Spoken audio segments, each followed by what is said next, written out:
When will that useless wife finally get pregnant? Amidst the gathering of relatives, my husband drunkenly badmouthed me. Seeking refuge, I slipped out of the room, and there, my 6-year-old niece quietly approached me. She had an air of maturity about her and occasionally predicted future events like a fortune teller, a mysterious child. Suddenly, she began reciting what seemed like a phone number.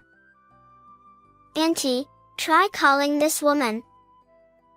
With a determined expression, I succumbed to my niece's request and decided to speak to the owner of that number. Little did I know that this would reveal a terrifying truth. My name is Luna Martin. I met my husband, Michael, at a matchmaking party, and after a few months of dating, we got married. Michael was supportive of me continuing to work even after marriage, so I balanced household chores and work, leading busy yet enjoyable days. However, there was one issue that troubled us. For the past year since our marriage, we hadn't been able to conceive a child. Another disappointment. Both Michael and I were only children, so we longed for as many children as possible. The inability to get pregnant became a source of stress. I wish we had an adorable child like Mia. The name I inadvertently uttered belonged to my niece, whom I had cherished since her birth. Mia was unusually mature for her age and occasionally said things akin to prophecies, a mysterious girl. For instance, when we went out together, despite sunny weather forecasted, Mia would bring an umbrella. We don't need an umbrella today. It's so sunny. It'll rain after lunch. Really? You're kidding. It's such a beautiful day. Initially, I dismissed Mia's comment as a joke, given the cloudless blue sky. But around noon, the weather took a turn for the worse, and eventually, heavy rain left me drenched. Mia also predicted other events, like finding a lost neighborhood dog or guessing the ending of a drama we watched together. And Mia, even during my wedding, made statements that seemed to foresee the future. The truth is, Michael is a divorcee, having split from his previous wife due to infidelity. So, at Michael's request, we skipped the wedding ceremony and only took photos, which we sent to my sister's home. When my sister called to express her gratitude, Mia's anxious voice came through the phone. Auntie, be careful. Her cryptic words triggered a slight sense of unease, but I reassured myself that it was probably just her imagination. Little did I know that the meaning behind her words would soon become clear after that call. Due to our inability to conceive, my husband and I began arguing frequently. Sorry. It didn't work again. Ugh. It's been a year since we got married. Get it together. Is there something wrong with your body? That's a harsh way to put it. I want a child just as much as you do. Really? Well, let's find out if you can get pregnant properly by getting tested at the hospital. And so, I reluctantly went for the examination at my husband's insistence. However, no abnormalities were found in my body. When I reported this to my husband, one would expect relief, but his reaction was quite the opposite. You're saying it's not your body's fault? Ridiculous. It's the result of a proper examination. For peace of mind, why don't you get tested too? Don't joke around. Are you implying I'm defective? For some reason, when the topic of him going to the hospital came up, my husband transformed, vehemently refusing with raised voices. While it's common for men to be reluctant about medical tests, his reaction was far from ordinary. Why such anger? Something seems suspicious. Gradually, my trust in Michael waned, suspecting he might be hiding something. One day, while I was brooding over my worries, I heard the sound of my husband's phone ringing repeatedly while he was in the bath. Despite always keeping it on silent mode at home, he seemed to have forgotten to set it that way this time. Annoyed by the persistent ringing, I peeked at the screen and noticed a multitude of missed calls from the same phone number. Seeing this, I began to suspect that Michael might be having an affair, but even after discreetly checking his phone and bag, I found no evidence to support my suspicions. After some time, my husband seemed to be entrusted with a new project, resulting in late-night returns home.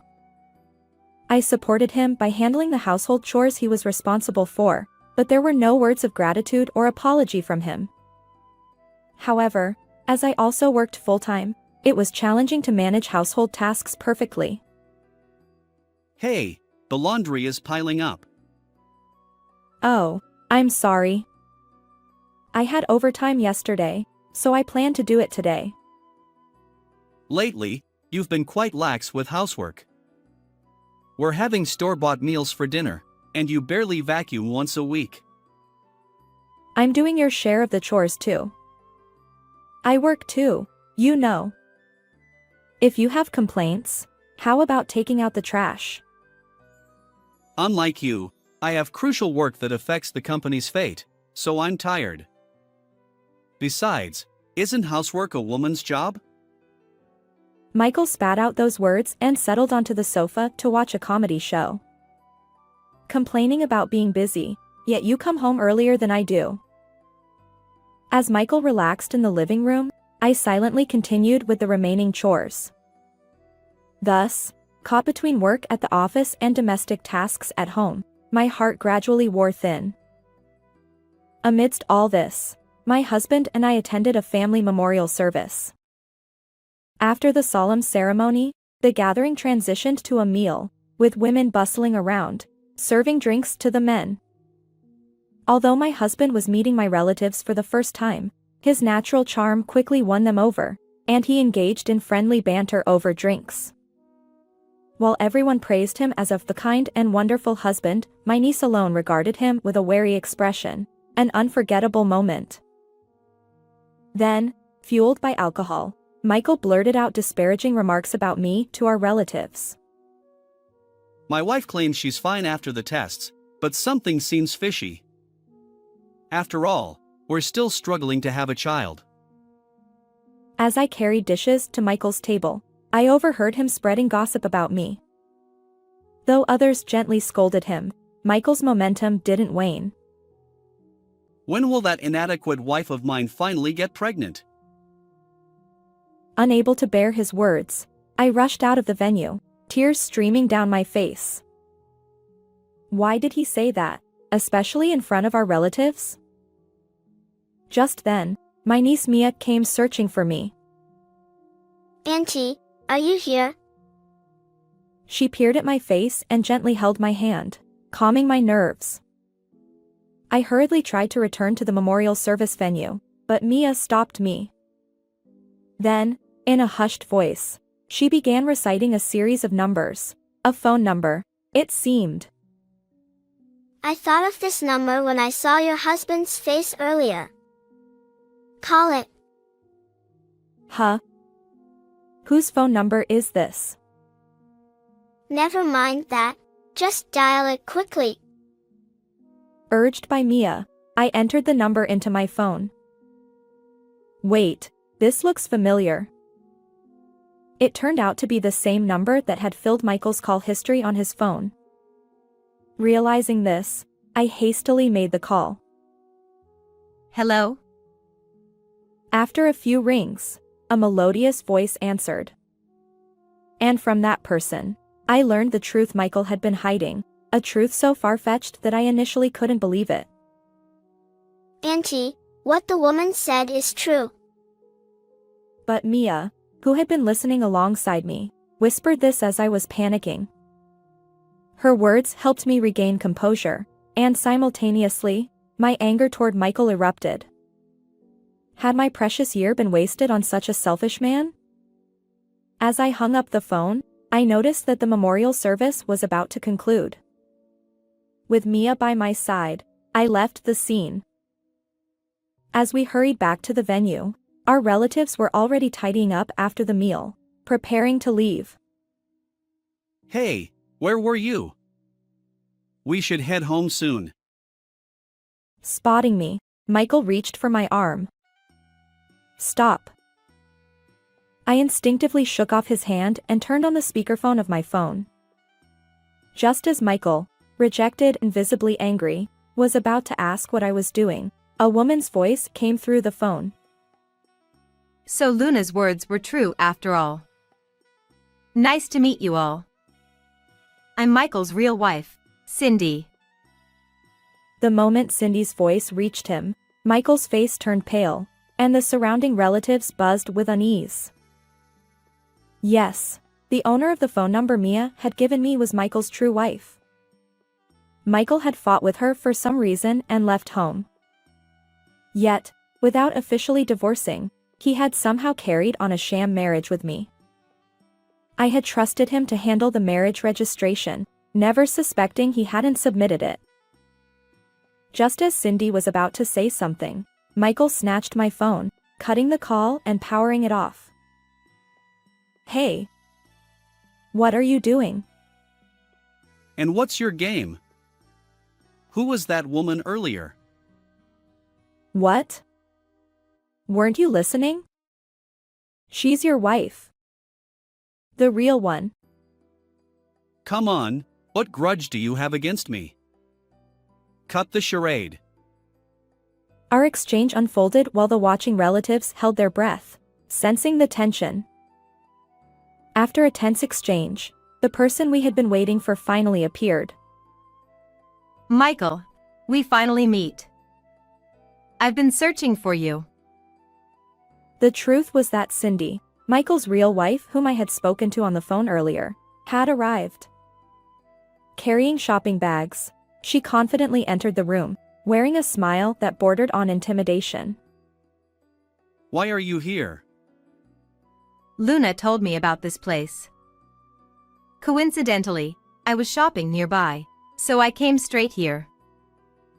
With a grin, Cindy pulled an envelope from her bag and handed it to Michael. It's a good thing I always carry it. As he hesitantly opened the envelope, it revealed divorce papers and some other documents.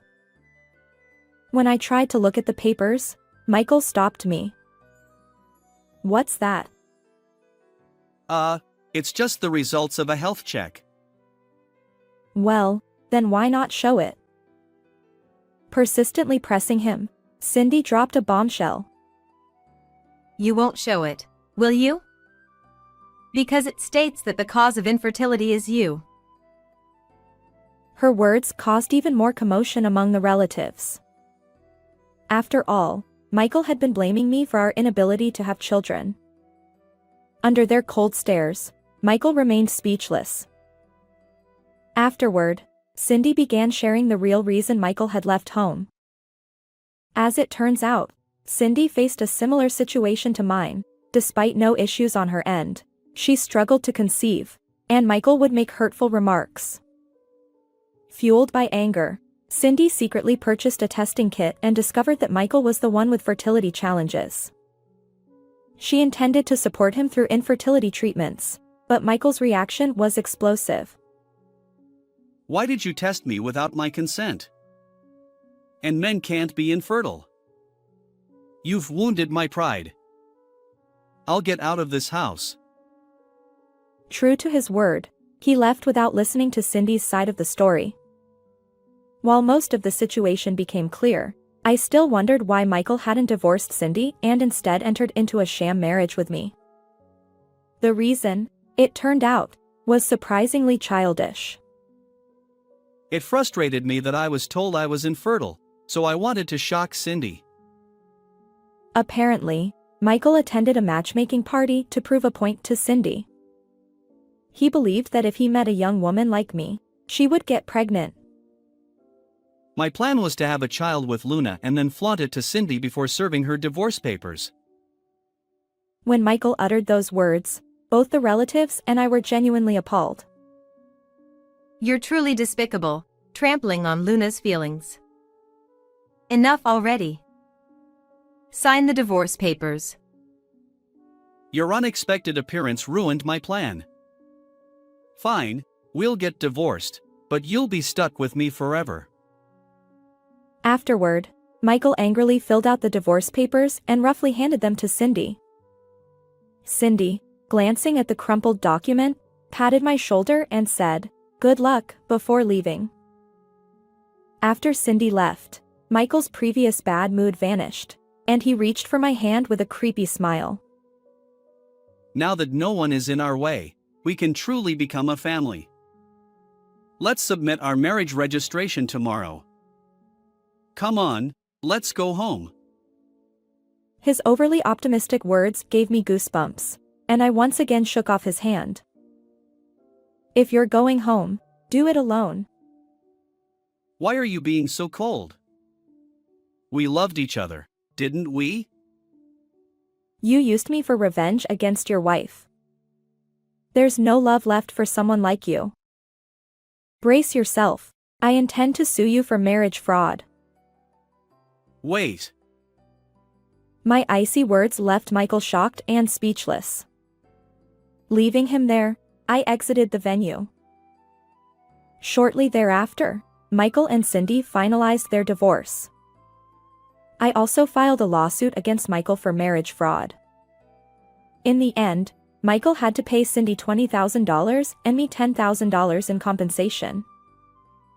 Currently, Michael works tirelessly under his parents' supervision, while Cindy, now a successful career woman, enjoys a fulfilling life post-divorce.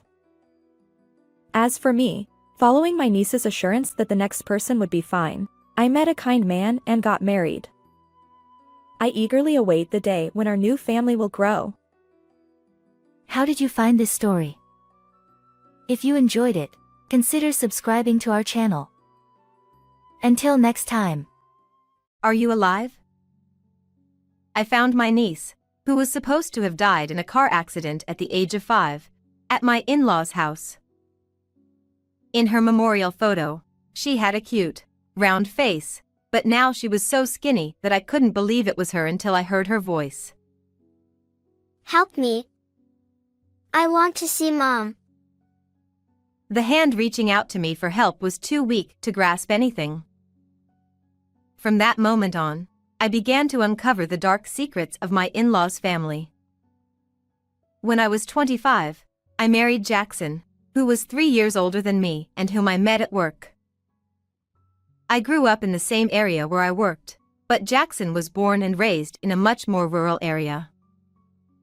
When we went to greet his parents for the marriage announcement, we drove for hours, arriving at a place surrounded by endless fields. There stood the largest mansion in the area, Jackson's family home, belonging to the most powerful family there. Well, it's a bit formal here, but Chloe, you don't need to be so nervous. Jackson smiled at me, but it was impossible not to be nervous. The house was enormous, grand, and imposing like a small castle, with a well-maintained large garden. At that moment, I was overwhelmed, realizing I was marrying into an incredible family. However, a kind-looking woman and a child greeted me at the entrance. Hello. The cheerful greeting came from Michelle, Jackson's niece, and next to her, quietly smiling, was his sister-in-law, Amelia. Nice to meet you. Amelia kindly reassured me. It's okay, as I stammered. I learned that she took care of the house and the garden all by herself. We planted those tulips together.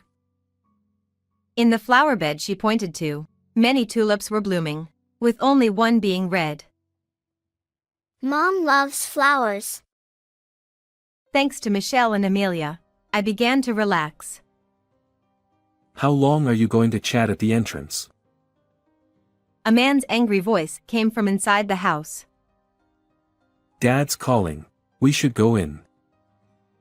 Jackson hurriedly took off his shoes and went inside, so I quickly followed. In the living room, waiting for us, were his father, James, and his brother, Grant. They looked me up and down and muttered, So this is it. What? What does that mean? I was stunned and confused. This is my fiancée, Chloe. At Jackson's words, I quickly bowed my head. Nice to meet you. I'm Chloe. Hey, hurry up and bring the tea.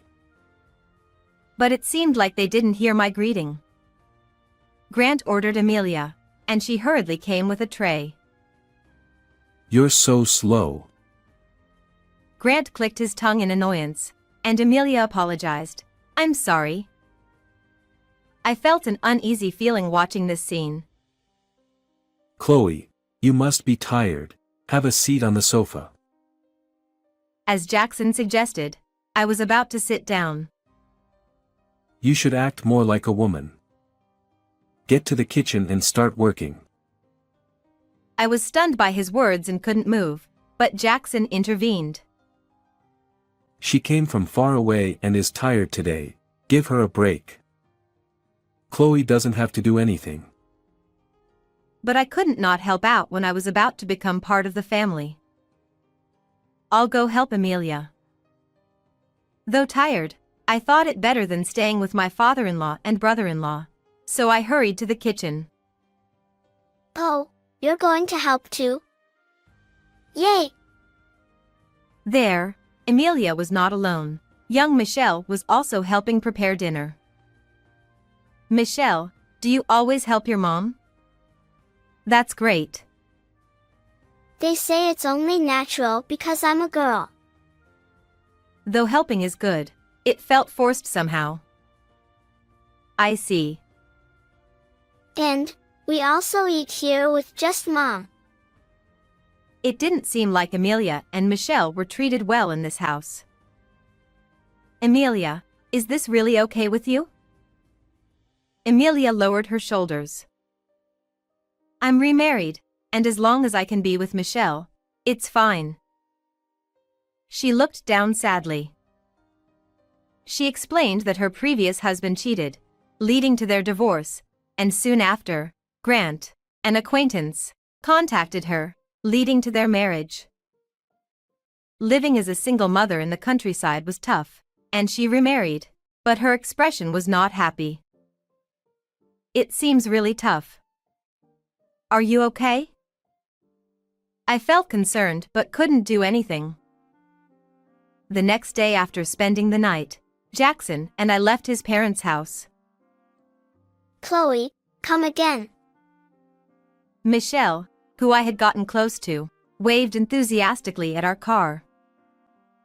Next to her, Amelia also smiled as she saw us off.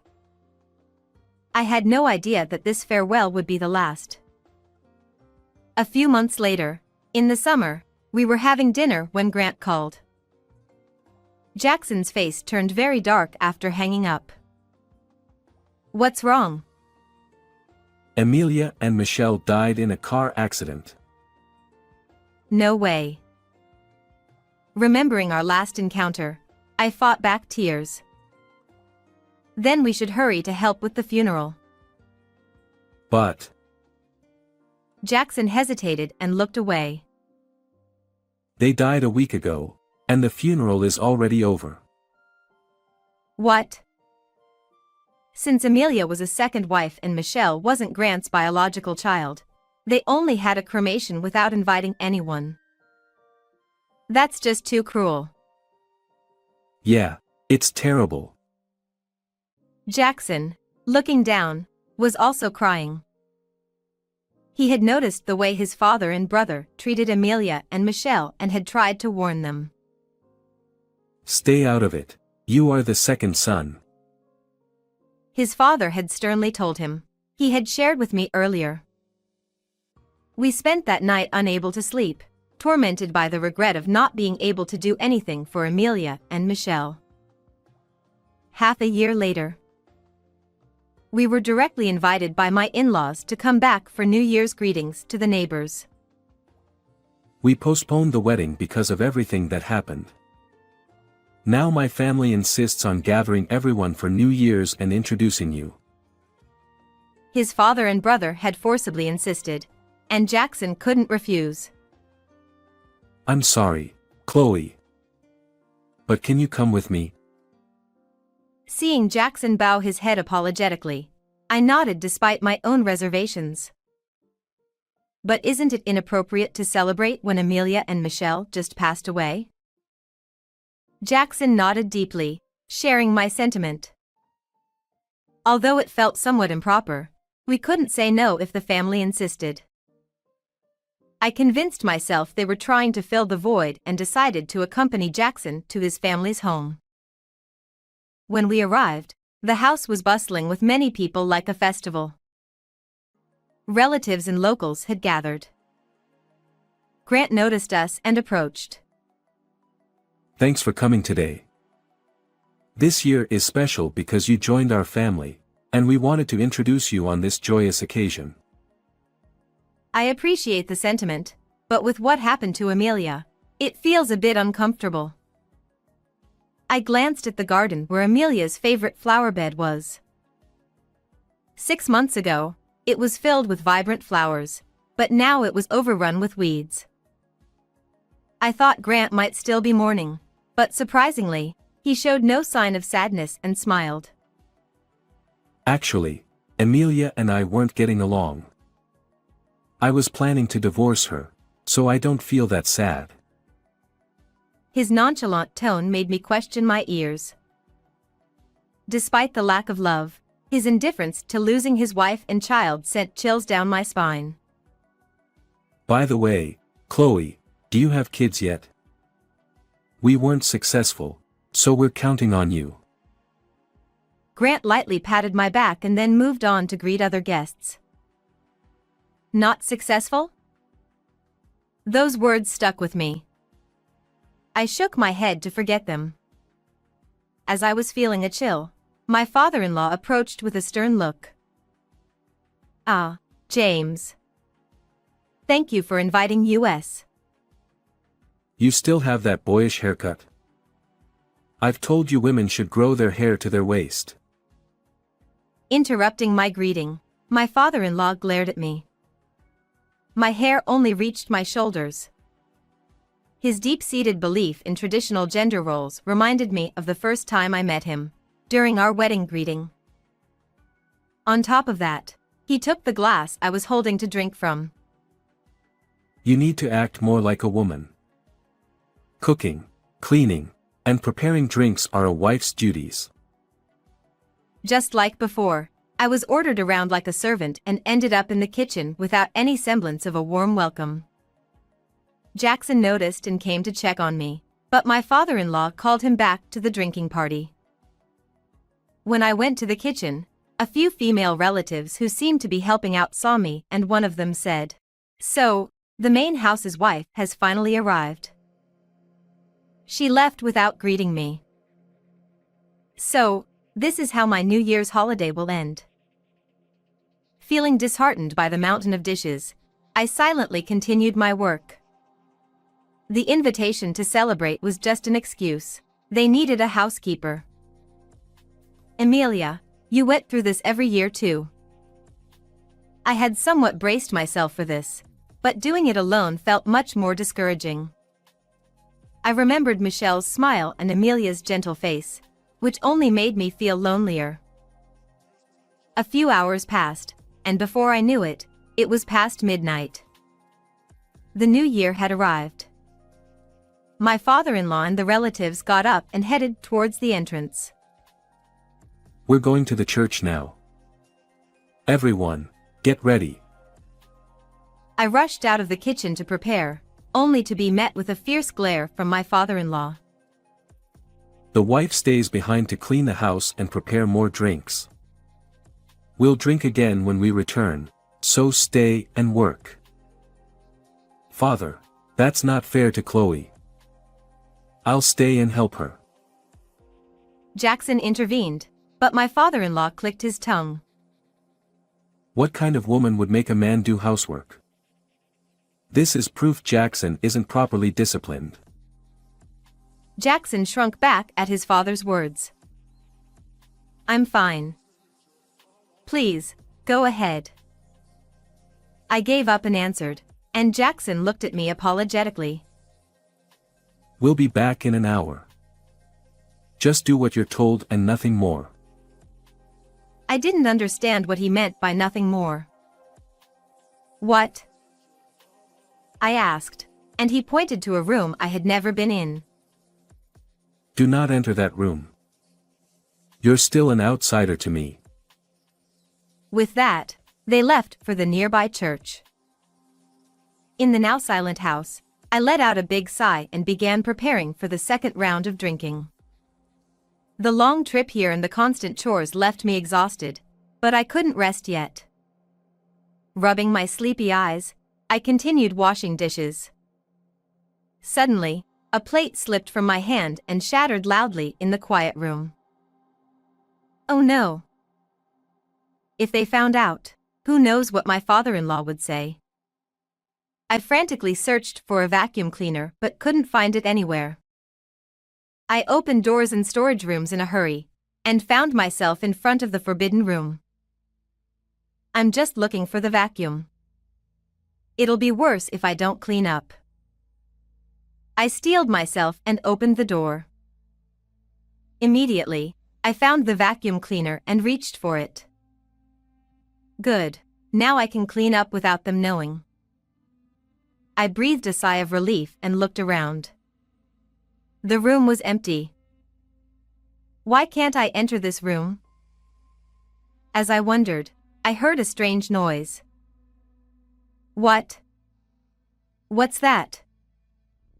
Was it a ghost? I froze, listening closely. The sound was like something heavy being dragged. In the silent room, it was oddly loud. The sound seemed to come from the ceiling. Maybe an animal got into the attic? Better than a ghost, I thought, but now I was curious about the attic. There are no ghosts. Despite my fear, curiosity drove me forward. I found stairs leading to the attic and cautiously climbed up. What I saw exceeded my worst fears. A child. And chained. In the cobweb-filled darkness, a small girl was curled up. Her hands were bound, preventing escape. I couldn't tell if she was real or a ghost, and I panicked. I'm hungry. I recognized that voice. My heart raced, and I rushed over, lifting her long bangs to reveal her face. Michelle? You're alive? It was Michelle, who was supposed to have died in the accident with Amelia 6 months ago. She looked at me blankly, emaciated but unmistakably Michelle. Aunt Chloe? Help me. I want to see Mommy. The chain was hooked high, out of her reach. I unhooked it and carried her to the kitchen. I made some soup and slowly fed her. Color returned to her cheeks. Why were you in there? She couldn't have wandered in by accident. Where's Mommy? I want to see Mommy. She suddenly started crying. It was odd. No matter how much I cried, she never came. Is Mommy okay? It was as if she didn't know about the accident. Michelle, do you not know? No what? I couldn't tell her the truth. I changed the subject. Were you always in the dark? Yes. Uncle and Grandpa locked me up. I was scared. Her uncle was Grant, her stepfather. He never earned her trust enough to be called Daddy.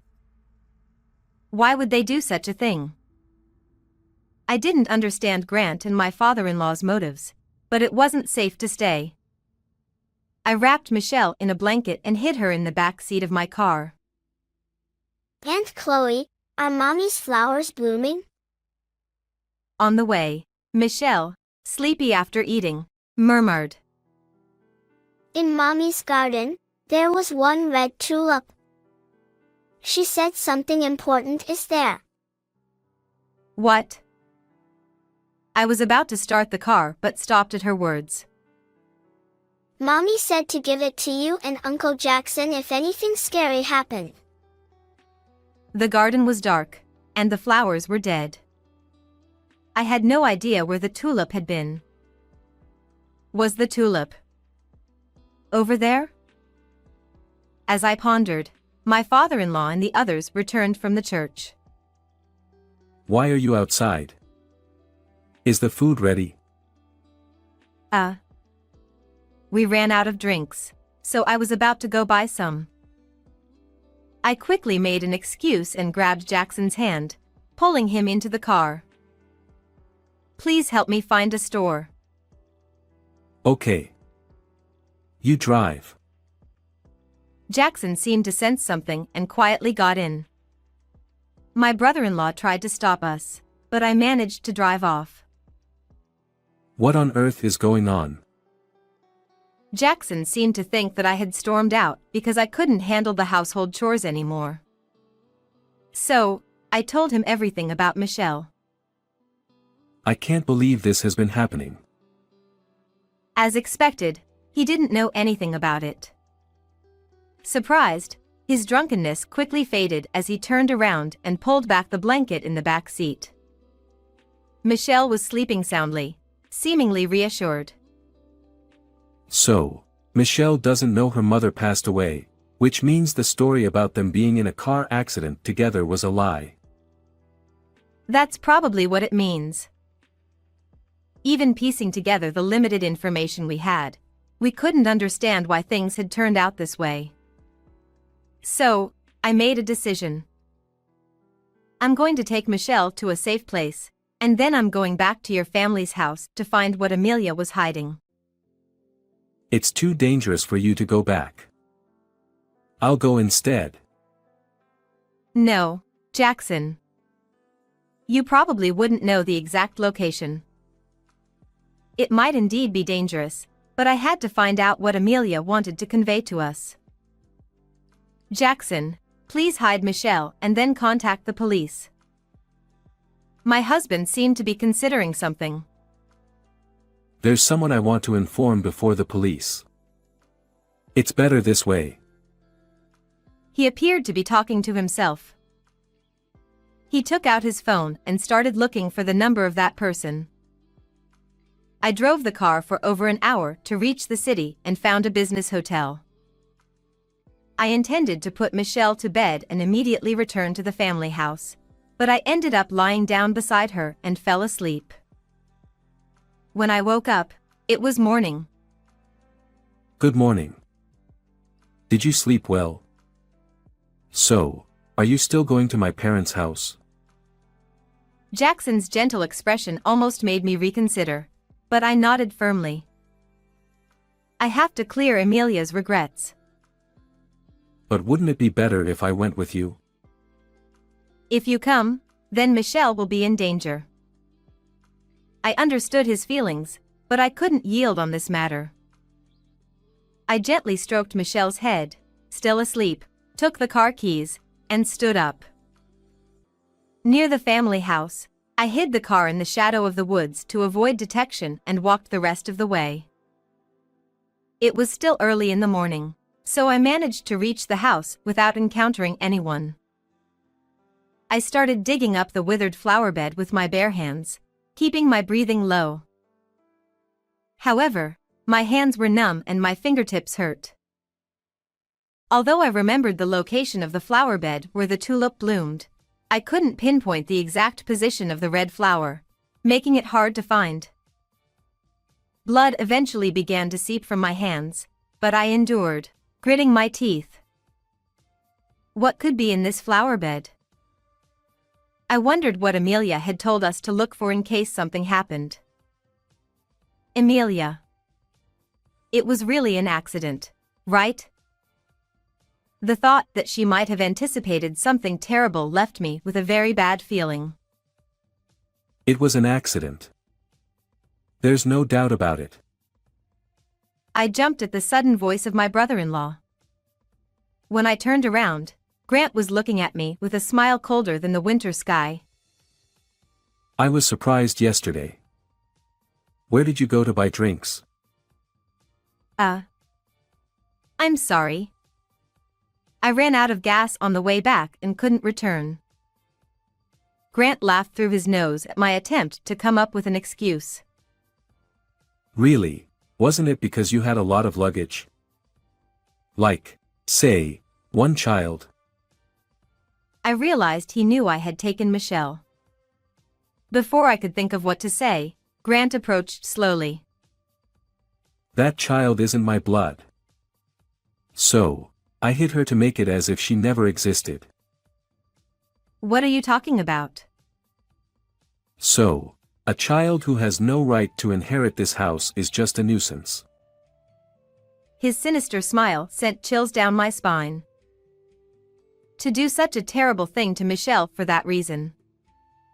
If anyone finds out, you won't get away with it. Exactly. That's why no one knows. And anyone who finds out can be hidden away. Grant reached out to grab me, but I was so terrified that I fell back onto the flower bed, unable to stand. Stay away. I grabbed a handful of dirt and threw it at him, causing him to flinch slightly. As I reached for more dirt, I found something buried. It was a diary in a plastic bag with Amelia's name on the cover. This is it. Grant also noticed and longed to snatch it, but I hugged it to my chest, trying my best to keep it from him. However, I couldn't match his strength, and he hit me repeatedly until I nearly lost consciousness.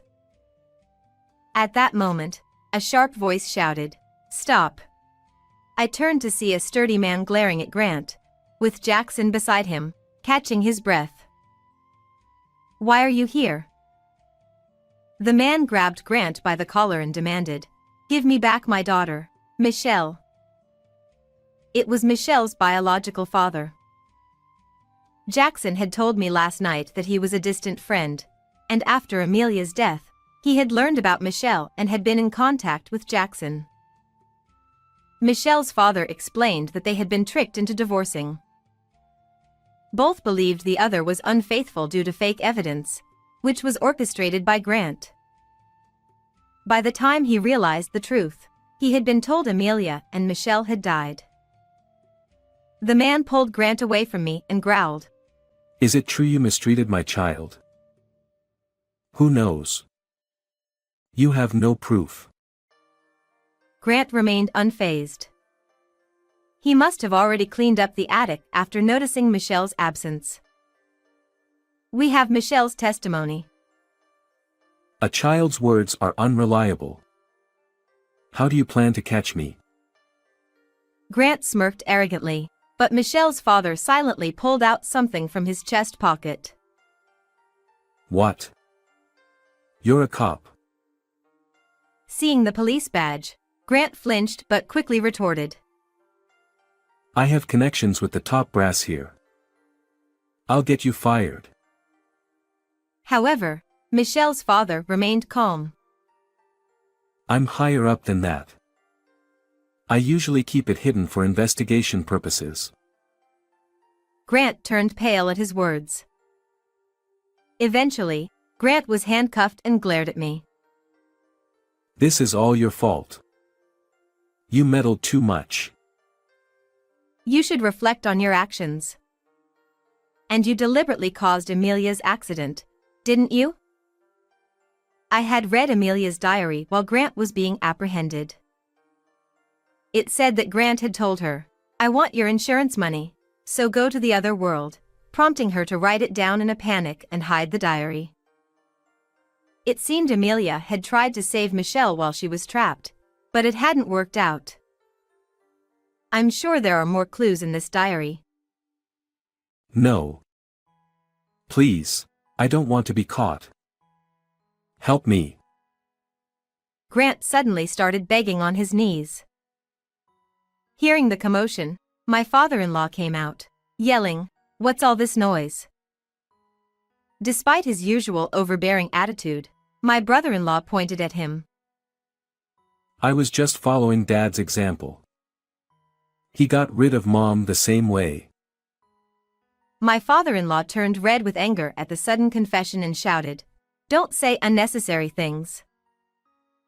I did everything according to Dad's instructions with Amelia and Michelle. It's all Dad's fault. The scene was chaotic, with my brother-in-law acting like a child and my father-in-law yelling at him. Michelle's father firmly said, "You need to come to the police station too," and pushed them into the car without letting them protest. I can't believe this is happening. As the car drove away with the two inside, I sat there in a daze, unable to process the sudden turn of events. Jackson patted my head and said, "You did well." Later, I received news that Grant had been formally arrested. He would be judged by the law for his actions against Michelle and Amelia. It was also revealed that my mother-in-law, believed to have died of illness, had also been a victim of my father-in-law's schemes. Neither of them would ever leave prison.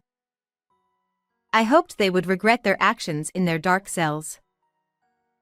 Michelle was taken in by her biological father and now lived with her grandparents. The last time I saw her, she smiled at me just like the first time we met. Aunt Chloe, I was so happy when you saved me. Thank you. Her tears as we parted were warm as I wiped them away. I wanted her to be happier than anyone else after enduring such a cruel tradition. Jackson and I waved until the car carrying Michelle and her father was out of sight. How did you like this story? Please subscribe to our channel. See you in the next video.